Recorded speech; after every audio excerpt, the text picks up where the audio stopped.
Doctor ইউনূসের গ্রামীণ সাম্রাজ্যে হামলা,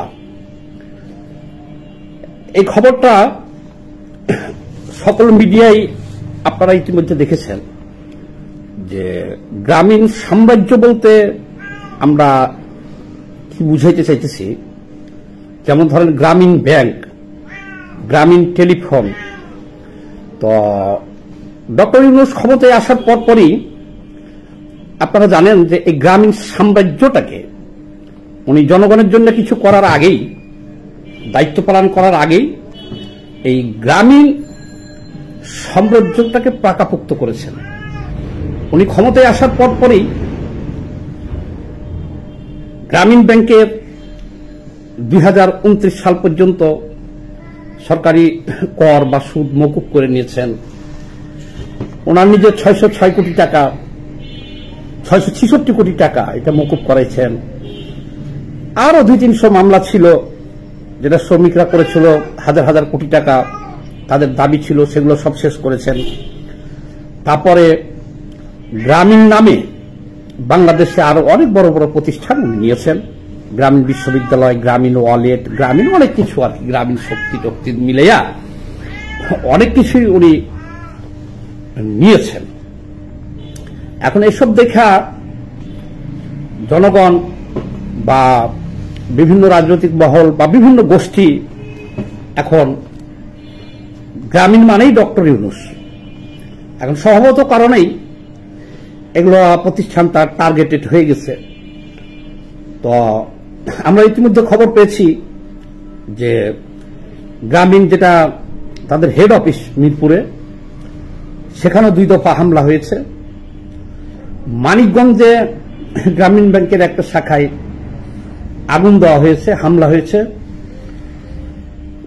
সবচেয়ে বড় হামলা হয়েছে কুমিল্লা চান্দিনায়, সেখানেও একটা ব্রাঞ্চে, চান্দুরা ব্রাঞ্চে আগুন দেওয়া হয়েছে। সেখানে পিছনের জানালা ভেঙে পেট্রোল দিয়ে আগুন দেওয়া হয়েছে। কাগজপত্র, ডকুমেন্টস অনেক কিছু পুড়ে গেছে, কিন্তু সেখানে লকারে অনেক টাকা পয়সা ছিল, সেগুলো নাকি ক্ষতি হয় নাই। এক সাক্ষাৎকারে ওসি সাহেব বলেছেন, বা ওই ব্যাংকের ম্যানেজারও বলেছেন, সেখানে সাধারণ ডায়েরি করা হয়েছে। তো টাকা লুটপাট হয় নাই, ভোল্ট ভাঙে নাই, আগুন নিভানো হয়েছে, কিন্তু সেখানেও আগুন দেওয়া হয়েছে। তো দেখ, ডক্টর ইউনূসের ভাগ্য ভালো যে টাকাগুলো পুড়ে নাই বা লুটপাট হয় নাই, কারণ সুদের কারবারের টাকা ওইসব ব্রাঞ্চে অনেক টাকা থাকে, যেখানে প্রতি সপ্তাহে নিয়মিত সুদের টাকা কালেকশন হয় সারা দেশে। এখন কথা হলো, কে করতেছে এগুলো বা কারা করতেছে, এটা আমরা এখনো জানি না। এটা যে আওয়ামী লীগই করতেছে বা অন্য কোনো গোষ্ঠী করতেছে সেটা জানি না। তবে একটা জিনিস আমরা জানি যে ডক্টর ইউনূস রীতিমতো আতঙ্কিত, বা আতঙ্কিত হওয়ার কথাই। যে ডক্টর ইউনূস ক্ষমতায় আসার পরে যেভাবে গ্রামীণকে পাকাপোক্ত করেছে এবং হাজার হাজার কোটি টাকার সুবিধা নিজের চেয়ারে বসে নিজ কলমে যখন উনি নিয়েছেন, এই জিনিসটা কি ডক্টর ইউনূস অনুভব করতে পারছেন কিনা জানি না, যে এটাকে সারা দেশের মানুষ ভালো চোখে দেখে নাই। কিন্তু এখন যারা আগুন দিতেছে এরা কোন গোষ্ঠী এটা আমি জানি না, কিন্তু একটা কথা হলো কি, যে অন্যান্য ব্যাংকের চাইতে কিন্তু গ্রামীণ ব্যাংকের বিষয়টা হলো ভিন্ন সম্পন্ন। যে গ্রামীণ ব্যাংকে সুদ নেওয়া হয় 2 থেকে 3 গুণ বেশি, অন্যান্য ব্যাংকের চাইতে 2-3 গুণ বেশি সুদ নেওয়া হয়। আবার আমরা তো এটা কখনোই পছন্দ করি না। এটা হলো বর্তমান সভ্যতার যুগে একটা চরম অমানবিকতা।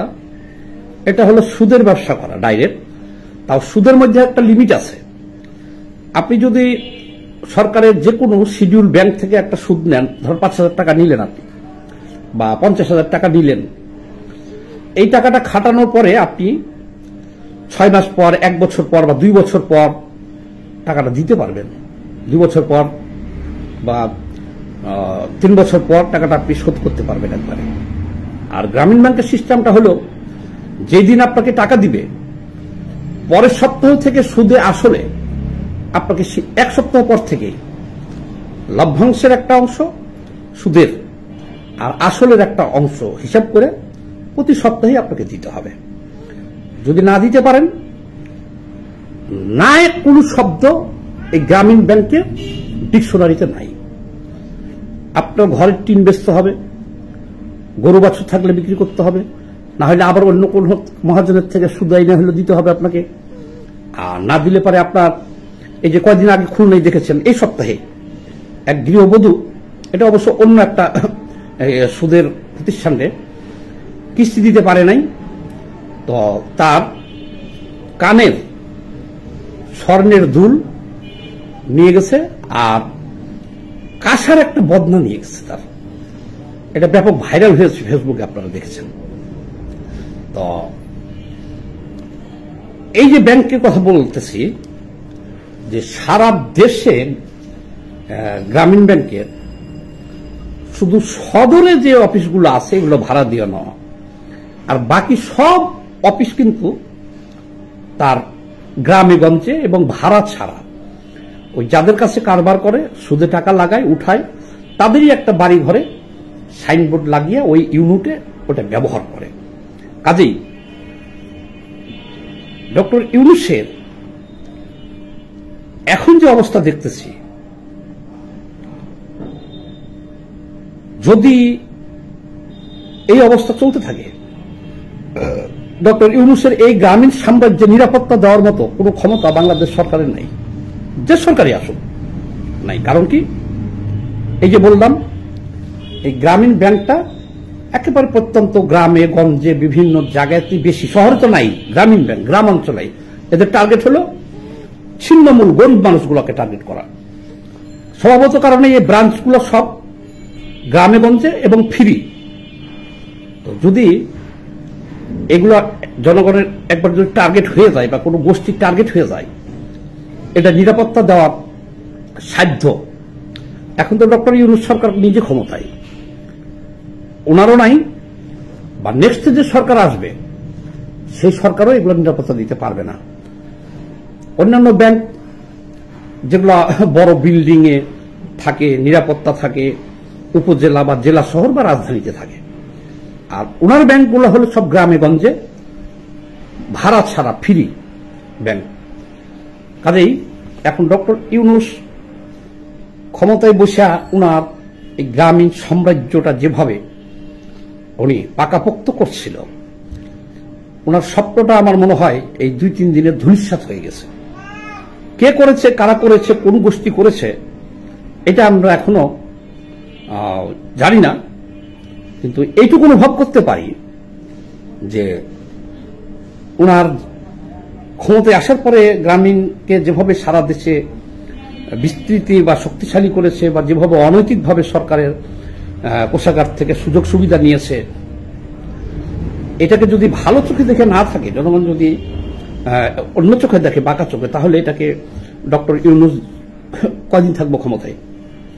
উনি থেকেই তো পারতেছে না, আর সম্ভব না। আর পরবর্তী কোনো সরকারও এসে এগুলোকে নিরাপত্তা দিতে পারবে না। তাহলে এগুলো থাকার একমাত্র ভিত্তি ছিল কি, জনগণের দ্বারা নিরাপত্তা। জনগণ নিরাপত্তা দিলে গ্রামীণ যা কিছু আছে বাংলাদেশে নিরাপত্তা পাবে। কিন্তু জনগণ যখন ডক্টর ইউনূসকে ক্ষমতায় বসা, উনি সব করুক, কিন্তু যখন ওর নিজের এই প্রতিষ্ঠানগুলোকে অনৈতিক সুবিধা দেওয়া শুরু করেছে, তখন জনগণ এগুলোকে ভিন্ন দৃষ্টিতে দেখছে, এবং তার এই গ্রামীণ সাম্রাজ্যে যেভাবে ধস নামছে, এটা দিয়েই তো তার সব। যে অন্যান্য ব্যাংকের থেকে 4 গুণ 5 গুণ করে সুদ নিয়ে সেই টাকা দিয়ে পরে গ্রামীণ ফোন করা, গ্রামীণ শক্তি করা, আরো গ্রামীণ 20-30টা প্রতিষ্ঠান করা এবং নোবেল কিনে আনা, সব কিন্তু এই গ্রামীণ থেকেই। তো দেখা যাক ডক্টর ইউনূসের গ্রামীণ সাম্রাজ্য কাদের নজরে পড়ছে, আর এটা ডক্টর ইউনূস কিভাবে রক্ষা করে, আমাদের এটা জানতে আরো কিছুদিন অপেক্ষা করতে হবে। এই মুহূর্তে আমি এই ভিডিও করার একটাই কারণ, সেটা হচ্ছে যে আগামীকাল লকডাউন শুরু 13 তারিখ। তবে আজকে সারাদিনে যেভাবে ঢাকা শহরের অলিগলি রাস্তাঘাট খালি হয়ে গিয়েছে, এটা হচ্ছে যে প্রচন্ড জনসমর্থনের কারণে। আজকে আমি এতক্ষণ পর্যন্ত যে খবরগুলো নিয়েছি, আজকে সারাদিনও ঢাকা সিটির 98% স্কুল কলেজ মাদ্রাসা বন্ধ ছিল। এগুলো সবগুলোই ম্যাক্সিমাম অনলাইন। অবশ্য মাদ্রাসা বলা যায় না, কারণ মাদ্রাসা তো এটা ভেতরেই থাকে। বাকি স্কুল কলেজ ম্যাক্সিমাম বন্ধ ছিল, যাদেরকে আপনার সরাসরি অনলাইনে ক্লাস নিয়েছে, এবং আগামীকাল নাকি পুরোপুরি বন্ধ ঘোষণা করছে, যে এগুলো চলবে না। এগুলো আপনারা সবাই জানেন যে গত 2 দিন ধরে এই অবস্থা চলছে। তবে এই মুহূর্তে সারা ঢাকা শহরে বিভিন্ন জায়গায় গন্ডগোল চলছে। এইটা করতেছে হচ্ছে যে আপনার জামাত ইসলাম এবং বিএনপি নিজেরাই, এবং এনসিপির উপরে তারা আক্রমণ করতেছে। কারণ হচ্ছে দেখেন, ঢাকা বিশ্ববিদ্যালয় এরিয়াতে এই কিছুক্ষণ আগে নাকি বোমাবাজি হয়েছে। তো সে বোমাবাজি তো আওয়ামী লীগ করে, কারণ ঢাকা ইউনিভার্সিটি তো জামাতের দখলে। তাহলে এটা কে করেছে ভাই? এটা তো জামাত ইসলাম করেছে। দেখেন, গতকালকে এনসিপির অফিসে যখন হামলা চালায়, সেখান থেকে ছাত্রলীগ বলে একজনের ধরে, পরে জানা যায় যে সেটা জামাত ইসলাম। তার মানে হচ্ছে যে অস্ত্র শস্ত্র গোলা বারুদ সবকিছু দিয়ে জামাত ইসলামী রাস্তায় নেমে এসেছে, এবং এইটা করে তারা একটা ভীতির সঞ্চার করতে চাচ্ছে। প্রকারান্তরে আমাদের ক্ষতি নেই, আমাদের লাভই হচ্ছে, কারণ তোরা ভীতি করা, আমাদের লকডাউন তো পালন হয়ে যাচ্ছে। আর আমাদের সাথে বাংলাদেশ আওয়ামী লীগের সাথে এবং দেশের আপামর জনসাধারণই আজকে দাঁড়িয়েছে। আমি কিছুক্ষণ আগে ঢাকা বিভাগের 2-3টা কাউন্টারে কথা বলেছি বাসের। ওরা বলছে যে ওরা বাস চালাবে না কালকে। বাংলাদেশ পরিবহন সংস্থার একজনের সাথে কথা বললাম, ওই ভদ্রলোকও বলেছে যে ওরা বাস ছাড়বে না, কারণ কেউ রিস্ক নিতে চাচ্ছে না। পুলিশ, প্রচুর পুলিশ আছে, বিডিআর আছে, তবে ওদের যে মনোভাব যে কালকে ওরা কোনো অ্যাগ্রেসিভনেস দেখাবে না যতক্ষণ পর্যন্ত না তাদের দিকে কিছু আসে। তবে হ্যাঁ, একটা কথা পরিষ্কার আপনাদের বলি, আমাদের আগামীকালের শান্তিপূর্ণ কোনো মিছিল মিটিং এ যদি ওরা আমাদেরকে বাধা দিতে আসে, আমরাও তাদেরকে ছাড়বো না। সোজা কথা হচ্ছে যে এইটা। আর আমার ভাই বোন, আপনারা যে যেখানেই আছেন ঢাকা সিটির, সকলে আজকের রাতটুকু একটু সাবধানে থাকেন। কারণ সব জায়গায় পুলিশ এখন রেড দিচ্ছে, হোটেলে, বাড়িতে, অমুকে, মেসে, এগুলোতে রেড দিচ্ছে। একটু সাবধানে থাকেন। কালকে ভোরে সবাই যথা নিয়মে যথা সময়ে মজা করতে করতে রাস্তায় বের হবেন। আপনাদের মনে আছে লকডাউন যখন এর আগে দিয়েছিল 2020-এ কোভিড এর সময়, তখন লকডাউনটা কি জিনিস এইটা দেখার জন্য পাবলিক নামতেন। আপনি, আমি, আমরা সবাই নামতাম লকডাউন কেমন হয় এটা দেখার জন্য। ঠিক আমাদের প্ল্যানটাও থাকবে আগামীকাল, আমরা লকডাউন কেমন হয় সেটা দেখার জন্য নামবো। কিন্তু যেখানেই আমাদের একটা মিছিলের জয় বাংলা স্লোগান শুরু হবে, সেইখানে আমরা সব এক হয়ে যাব। তবে এটা মনে রাখবেন, হাতের কাছে কিছু না কিছু রাখতেই হবে, এগুলো ছাড়া যাবে না। আর এই যে আজকে যারা যাহারা গ্রামীণ ব্যাংকের ভিতরে আগুন জ্বালিয়ে দিয়েছেন, তাদেরকে আমি জানাই আমার স্যালুট। বাংলাদেশে গ্রামীণ ব্যাংক, গ্রামীণ মোবাইল, গ্রামীণ টেলিফোন, গ্রামীণের কোনো কিছুই থাকবে না। কোনো কুত্তার নাম যদি গ্রামীণ হয়, সেটাও বাংলাদেশের মাটিতে থাকবে না। নো গ্রামীণ, নো গ্রামীণ, মানে গ্রামীণ ডাক্তার ইউনূসের ছায়া যেখানে আছে, সেই ছায়াও ধ্বংস হয়ে যেতে হবে, কোনো কিছুই থাকবে না। এবং আপনি একটা কথা মনে রাখেন, আগামীকালের এই আন্দোলনই আমাদের শেষ না। যদি কালকে কোনো ঘটনা ঘটে, যদি কালকে কোনো হত্যাকাণ্ড ঘটে, তাহলে এটা মনে রাখবেন যে রোববার থেকে বাংলাদেশের জনগণই লাগাতার হরতালের ডাক দিয়ে দিবে, এটা একদম শিওর থাকে। এবং দেখেন, আজকে থেকে অলরেডি ঢাকা সিটি খালি। ঢাকা সিটি খালি মানে কি জানেন? ঢাকা শহরের ম্যাক্সিমাম লোক বেড়ে চলে গেছে গ্রামে গঞ্জে।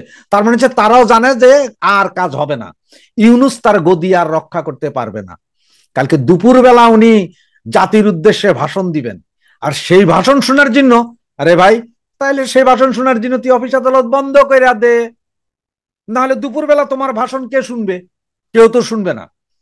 এমনও হতে পারে যে হারামজাদার হয়তো পালানোর একটা ধান্দা, সে হয়তো একটা ইমোশনাল ড্রামা করতে পারে। এইদিকে চোখ রাখেন। আমি আমার আওয়ামী পরিবারের যেসব ভাই বোন যারা কালকে নামবেন, সবাই ওয়েল প্রোটেকশন নিয়ে নামেন।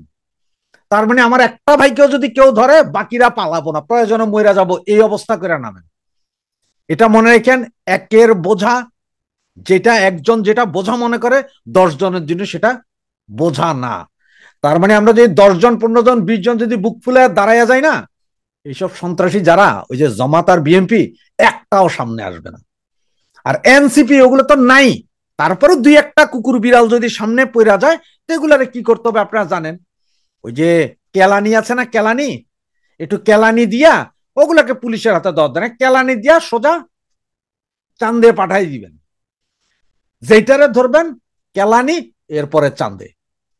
ওকে, রাতের বেলা, আজকে রাত একটু সাবধানে থাকেন, কালকে দিন থেকে প্রচুর, এবং যে যেখানে যেভাবে পারেন আজকে রাতও যা যা করা উচিত বলে আমরা মনে করি, বা যা যা করলে এই লকডাউন আমরা সফল হবে, সেটা আজকে রাতের ভিতরেও করেন, যেইখানে যেইভাবে যেই অবস্থায় সফল করেন।